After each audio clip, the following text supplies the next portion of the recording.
Next day நாம் வந்த இடம் பார்த்திங்கன்னா நாகப்பட்டினத்தில் இருக்கக்கூடிய வேளாங்கண்ணி சர்ச்சுக்கு தான் வந்திருந்தோம். சர்ச் வாசலில் விடுவாங்க அப்படின்னு சொல்லி எதிர்பார்த்தோம். ஆனால் விட்டது என்னமோ பீச்சுக்கு நியர்பையில் எடுத்துகிட்டு போய் விட்டுட்டாங்க. ஸோ அதனால் அந்த சைட்லேருந்து எப்படி எங்களுக்கு வழின்றதும் எங்களுக்கு தெரியல. அப்படிங்கிறதுனால பீச்சுக்கு ஃபஸ்ட்டு வந்துட்டோம். கடலை பார்த்ததும் போடுறா ஒரு குளியலை அப்படின்னு சொல்லிட்டு பசங்க எல்லாருமே என்ஜாய் பண்ண ஆரம்பிச்சிட்டாங்க.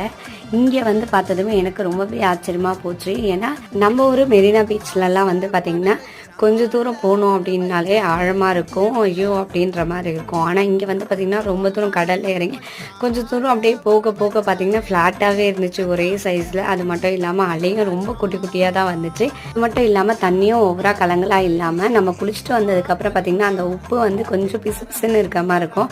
அது எதுவுமே இல்லாமல் இருந்த மாதிரி நான் ஃபீல் பண்ணேன். இந்த மாதிரி எத்தனை பேர் ஃபீல் பண்ணிக்கிங்கன்னு மறக்காமல் கமெண்ட் பண்ணுங்கள். ஸோ நான் வந்து இதுதான் ஃபஸ்ட் டைம் வந்திருக்கிறது. ரொம்ப பெரிய சர்ச்சு, ரொம்பவே ஆச்சரியப்பட்டு போனேன் அப்படின்னு தான் சொல்லணும்.